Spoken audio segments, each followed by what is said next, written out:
Okay, audio unmute कीजिए Poonam ma'am.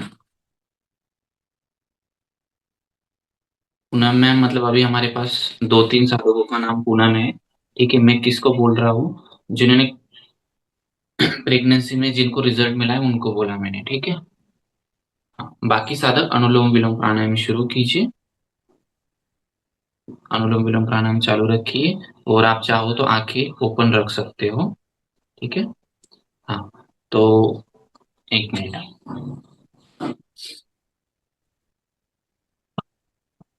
Poonam ma'am, पहले आप अपना नाम बताना। उसके बाद आपकी शादी कब हुई थी, आपकी एज क्या है, और आप क्या जॉब करते हो, और बाकी आपका जो एक्सपीरियंस था फर्टिलिटी रिगार्डिंग, वो हमारे साथ शेयर कीजिए, हमारे क्लाइंट के साथ, सभी साधकों के साथ शेयर कीजिए। बाकी साधक अनुलोम विलोम चालू रखिए। हेलो। आवाज आ रहा है सर प्रॉपर? हाँ, आवाज आ रही है। बोलो। ओके। तो मेरा नाम पूनम है एंड मेरी शादी 2020 में हुई थी।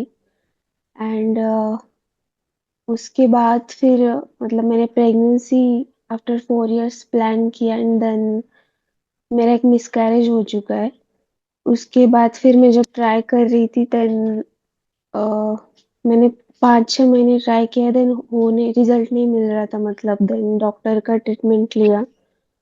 उसके बाद भी रिपोर्ट्स तो वैसे मेरे नॉर्मल थे। मुझे बॉडी हीट का इशू था, एसिडिटी का इशू था, देन मेरा वेट भी ज्यादा था। तो बट रिजल्ट नहीं मिल रहा था। बट मैं sir yoga sir means Yashwant sir को ऑलरेडी फॉलो कर रही थी इंस्टा पे। अ, तो मैं डेली ही देखती थी जो सर रिजल्ट डालते हैं, तो मुझे पता था कि ये सब प्रोसेस होता है, इसलिए मैंने सर को कांटेक्ट किया। एंड फिर मेरा जो डाइट एंड योगा था वो स्टार्ट किया एंड मैं वर्किंग हूँ, मतलब मेरा सिटिंग जॉब है 9 to 5। तो इसलिए मैं एक्सरसाइज मॉर्निंग में and थोड़ा फिर जैसे सर बोलते थे वैसे एक्स्ट्रा एक्सरसाइज करती थी। बट मतलब मैं थोड़ा डिमोटिवेट भी होती थी कि कब रिजल्ट मिलेगा, बिकॉज मैं थोड़ा इम्पेशेंट हूँ कि मतलब थोड़ा स्ट्रेसफुल भी रहती थी कि मिल नहीं रहा है रिजल्ट करके। तो फिर बट बाकी लोगों का फीडबैक देख के जैसे अभी मैं दे रही हूँ वैसे बाकी लोगों का देख के एंड जो सर फीडबैक डालते हैं उसको देख के मैं सोचती थी कि कभी ना कभी तो मिलेगा। हम पहले मैं खुद पे फोकस करती हूँ। तो वैसे ही मैंने फॉलो किया एंड देन फिर मुझे 3 महीने बाद मिला रिजल्ट।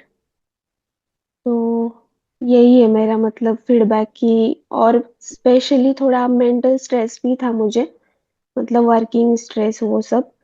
तो वो भी उसमें मुझे मतलब चेंजेस दिखे जो हम करते हैं डेली योगा अभ्यास। उसकी वजह से मुझे थोड़ा रिलैक्स फील होता था एंड मैं थोड़ा काम हो गई थी।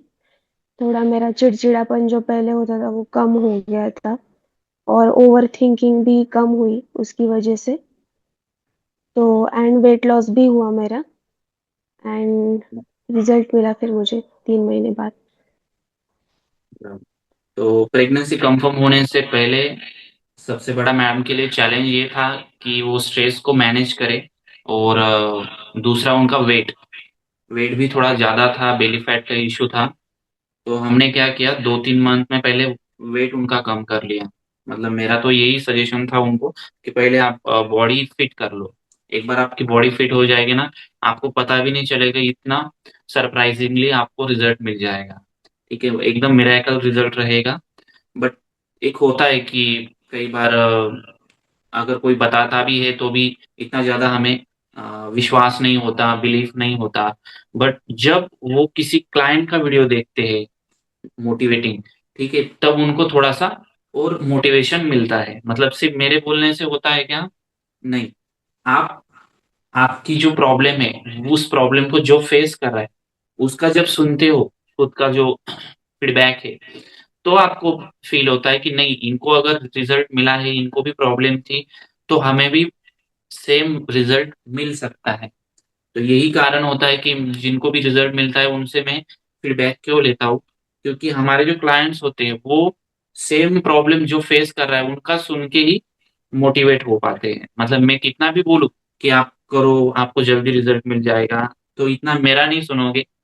बट अभी पुनः मैम ने बोल दिया, तो अभी आपको भी, जिनको थोड़ा सा डीमोटिवेटेड लग रहा था, ठीक है ना, थोड़ा सा स्ट्रेस फील हो रहा था होगा या नहीं होगा, तो आपको भी जरूर और जल्दी रिजल्ट मिलेगा। ठीक है, परेशान होने की बात नहीं। पीसीओडी हो, इनफर्टिलिटी का कोई इश्यू हो, अभी मैम को एक जो रिपोर्ट में कुछ रूबेला का वायरस का इश्यू भी बताया गया था।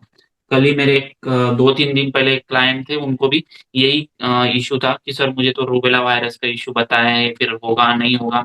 तो ऐसे दिमाग में से निकाल दो, जो रिपोर्ट में आता है उसको सिर्फ आप एक ऐसे नजरिए से देखो कि हाँ ठीक है ये आया है, बट इसका हमारे से ज्यादा क्या बोल सकते हैं हम, इसका हमारे से ज्यादा संबंध नहीं है, रिलेशन नहीं।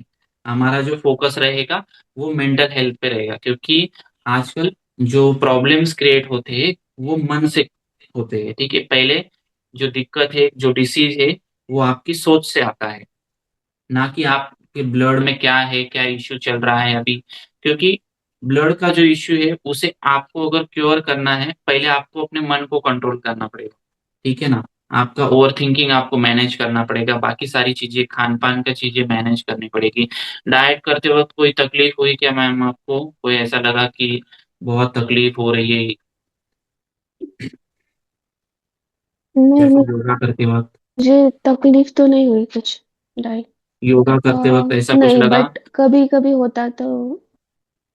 नहीं, जैसे कभी बीच में मतलब आफ्टर ओवुलेशन, जैसे मैं आपको बोलती थी, कभी मेरा पेट दर्द हम्म। होता था तो उतना ही, हम्म। बस थोड़ा माइनर, बाकी नहीं। बराबर, एकदम सही पॉइंट बताया मैम ने। आफ्टर ओवुलेशन थोड़ा सा पेट दर्द जैसा महसूस होता है। ठीक है, क्योंकि तब जो प्रोसीजर होती है वो एग को फर्टिलाइज होने की प्रोसेस होती है। मतलब वहां से आगे आपकी जो प्रेगनेंसी है वो रुकने के चांसेस बढ़ते हैं ओवुलेशन पीरियड के बाद। तो नॉर्मल किसी को पेट दर्द महसूस हो सकता है, तो इस ऐसे में डरना नहीं होता है। ऐसे में क्या करना होता है, आप मुझे मैसेज किया करो कि ऐसा ऐसा हो रहा है, तो मैं आपको आगे का सॉल्यूशन बताऊंगा उस वक्त। ठीक है, इससे पहले मैम ने डॉक्टर के पास कितना ट्रीटमेंट किया था मैम? मैंने 6 मंथ्स लिया था ट्रीटमेंट। बराबर, तो उसमें ट्रीटमेंट लिया उन्होंने, था, आईयूआई हाँ, वगैरह भी कुछ करवाया था? नहीं, उन्होंने मुझे सजेस्ट किया था, बट हम्म। मैंने फिर बंद कर दिया ट्रीटमेंट। बराबर बराबर, मैम को भी मैंने पहले यही सजेस्ट किया था कि 3-6 महीना होता है प्रोग्राम, आप थोड़ा रुक लो, थोड़ा पेशेंस रखो। शुरुआत में मैम को भी पेशेंस नहीं था। ठीक है, तो इस वजह से थोड़ा सा 1 महीना आगे चला गया हमारा। ठीक है ना? यस। कैसा आपका एक्सपीरियंस रहा था मैम तब? वही था, मैं एक्चुअली यही सोच रही थी कि 3 महीना बंद करना, मतलब मैं ऐसा सोच रही थी कि हम्म। साइमल्टेनियसली चालू भी रखना चाहिए, बट फिर मैंने गैप लिया, फिर नहीं हो रहा था, तो मैंने सोचा जो है वही कंटिन्यू करते हैं। थोड़ा टाइम लगेगा बट रिजल्ट मिलेगा, इसलिए कंटिन्यू किया फिर मैंने। पेशेंस रखा, और उनका जो डेडिकेशन था, उनकी जो मेहनत थी, और उसका ही फल उनको आज मिल गया है। ठीक है ना? तो डॉक्टर ने तो सभी भी, मैंने उनका रिपोर्ट भी देखा, सब कुछ नॉर्मल है, 8 वीक चल रहा है। बाकी जो थोड़ी थोड़ी चीजें होती रहेगी प्रेगनेंसी के टाइम में या फिर प्रेगनेंसी जर्नी में, तो मैं आपको हेल्प करता रहूंगा। आप मुझे मैसेज करते रहना, उस हिसाब से मैं आपको गाइडेंस करता रहूंगा। क्योंकि क्या होता है, कई बार जब प्रेगनेंसी रुकती है, तो अगर किसी को मिसकैरेज हुआ होता है ना, हिस्ट्री उसकी मिसकैरेज की होती है, तो उनको थोड़ा डॉक्टर लोग डरा देते हैं। तो फिर अलग अलग इंजेक्शन शुरू हो जाते हैं, प्रोजेस्टेरोन के मेडिसिन शुरू हो जाते थे। तो इस वजह से थोड़ा सा लेडीज जो है वो डर जाती है। ठीक है ना? तो एक्चुअल में वो जो प्रोसीजर रहती है वो मिसकैरेज ना हो इसके लिए होती है, बट आप अगर इतना ज्यादा तनाव लेते हो, स्ट्रेस लेते हो, तो वो मिसकैरेज करवा देता है। तो प्रेगनेंसी रुकने के बाद सबसे पहले आपको रिलैक्स रहना है, बिल्कुल भी स्ट्रेस नहीं लेना है, बिल्कुल भी तनाव नहीं लेना है। जो हार्मोनल चेंजेस होते रहते बॉडी में, कॉन्स्टिपेशन कई बार बढ़ जाता है, पेट साफ नहीं होता अच्छे से। ठीक है, ऐसे नंबर ऑफ प्रॉब्लम्स धीरे धीरे धीरे धीरे बढ़ते हैं, जो आपको कभी फील नहीं हुआ होगा। वोमिटिंग जैसा लगता है, कोई चीज का टेस्ट नहीं लगता, ठीक है ना, ये सारे सिम्टम्स होते हैं, इनसे डरना नहीं होता। हम्म। चलो अभी यस। क्या मैम? No no. ठीक है। अभी जैसे पूनम मैम को रिजल्ट मिला, मैं चाहूंगा कि बाकी साधकों को भी जल्द से जल्द रिजल्ट मिले। आपको कुछ भी डाउट्स आता है, कुछ भी थोड़ा सा भी डिमोटिवेट लगता है, तो आप किसी का भी वीडियो देख लो या फिर आप मुझे कॉल किया करो। बाकी साधकों को मैं यही बोलूंगा, बिल्कुल भी परेशान नहीं होना, कंसिस्टेंसी रखना। ठीक है, कंसिस्टेंसी इंपॉर्टेंट है। आप अगर बीच में छोड़ देते हो फिर से शुरू करते हो तो इससे क्या होगा, इससे जो जो आपकी कंसिस्टेंसी थी, आपका जो डेडिकेशन था ना, उसमें ब्रेक पड़ जाता है। तो इसलिए आपका जो माइंडसेट होना चाहिए वो पॉजिटिव होना चाहिए। आपकी जो सोच है वो पॉजिटिव होनी चाहिए। थोड़ा सा आपने पेशेंस रखना है, थोड़ा सा कंसिस्टेंसी रखना है। ठीक है। और अलग कुछ नहीं है। मुझे बताओ, योगा डाइट से कोई साइड इफेक्ट होने वाला है क्या? नहीं होने वाला। ठीक है। हाँ, एक टाइम आप कंटिन्यू मेडिसिन लेते रहो, उससे उल्टा साइड इफेक्ट्स होने लगता है, बॉडी में स्वेलिंग बढ़ जाती है। मेडिसिन लेते थे तब कुछ बॉडी में लगता था क्या मैम, पूनम मैम, जब मेडिसिन की ट्रीटमेंट चलती थी? मतलब हाँ, मुझे ऑलरेडी बॉडी हीट का इश्यू है, तो वो मुझे क्योर नहीं हुआ उससे। ऑलरेडी मुझे ज्यादा फील होने लगा था ज्यादा फील बॉडी होता हीट। हाँ। था? इससे कुछ एक्ने वगैरह भी लगते थे क्या मेडिसिन की वजह से? एक्ने वगैरह बढ़ हाँ, रहे? एक ने हाँ है, मतलब था मुझे थोड़ा सा। हाँ, क्योंकि मेडिसिन जो होते थे वो थोड़ा सा गर्म होते हैं, तो जब उनकी पावर बढ़ती है तो ऑलरेडी बॉडी में हीट होती है तो वो भी बढ़ती जाती है। ठीक है ना। तो इससे उनको तकलीफ होती थी। मतलब योग और डाइट में ऐसा कुछ भी नहीं है कि जो आपकी हीट बढ़ाएगा फिर आपको तकलीफ देगा। मैं जो रेगुलर आसन करवाता था वही आपसे भी करवा रहा हूँ, वही मैं मैम से भी किया। ऐसा नहीं था कि उनका कुछ पर्सनल योगा चालू था मेरे पास। मॉर्निंग में ही 6 से 7 ज्वाइन कर रहे थे, हमारा रेगुलर आसन ही कर रहे थे, रेगुलर प्राणायाम ही कर रहे थे। जितने भी मैंने फर्टिलिटी के योगा आसन सिखाए हैं वही हमने किए। ठीक है। तो अलग कुछ भी नहीं किया है। तो ऐसा बिल्कुल मत सोचो। बस उनका डाइट फॉलो करने का तरीका प्रॉपर था, उनका जो योगा करने का तरीका था वो भी सही था। और मेन चीज जो उन्होंने बोली कि उन्होंने पूरा पेशेंस रखा और पॉजिटिव माइंड सेट रखा। ठीक है, आप भी वैसा ही पॉजिटिव माइंड सेट रखिए। चलिए, थैंक यू मैम। थैंक आपका यू। जो फीडबैक है वो जरूर हमारे क्लाइंट को हेल्प करेगा। ठीक है।